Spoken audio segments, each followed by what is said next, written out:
atėjo? Treneri, jūsų veide emocijas pamatyti iš tikrųjų gana sunku. Šiandien pirmame kėlinyje teisėjai iš kantrybės išvedė. Po tokių rungtynių, kada pralošinėjo 31 tašką ir dabar versti viską ant teisėjų yra silpnumo požymis. Aš manau, pirmiausia, tai Ispanijos komanda žaidė labai gerai. Ir juos sustabdyti šiandien, šį vakarą būtų bet kam buvo labai sunku.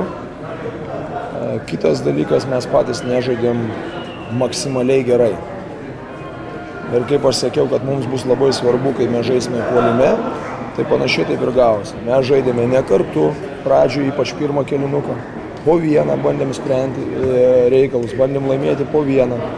Kamuolys blogai judėjo. Aišku, jie kai kurios dalykus atėmė iš mūsų, jie gerai gynėsi, reikia šitą pripažinti. Ir mes bandėm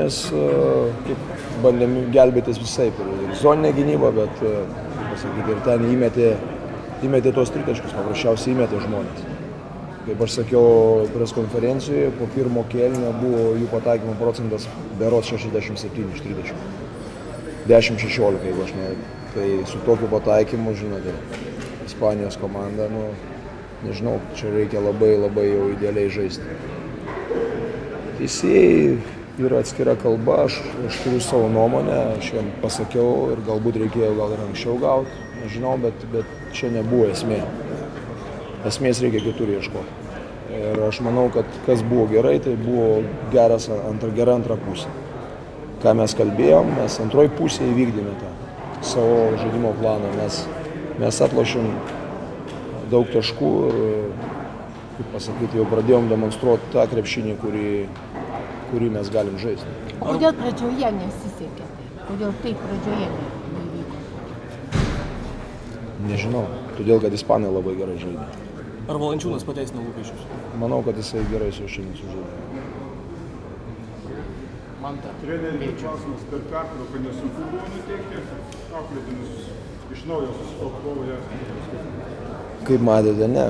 Kaip matėte, niekam nebuvo malonu savo, sakysim, namuose, savo šalyje pralošinė tokių skirtumų. Nesvarbu, kokia komanda tai būtų, ar tai Ispanai, ar tai Dream Team. Ir mes buvom pikti ant savęs.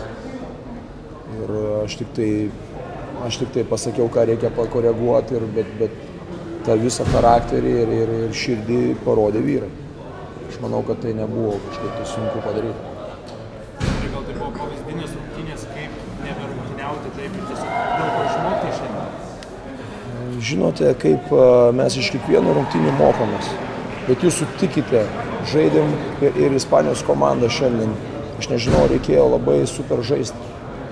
Su tokiu pataikymu ar su jų tokiu žaidimu. Yra labai sunku bet kam nugalėti. Jie iki šiol nežaidė ne vienų tokių rungtynių.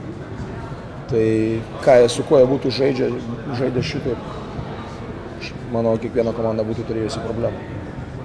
Bet aišku, mes stengiamės, net ir iš laimėtų rungtynių mes stengiamės kažko pasimokinti. Nes ne viskas būna gerai, net ir po laimėtų rungtynių. O jo labiau po tokių praloštų, tai mes turim išsinagrinėti. Ačiū.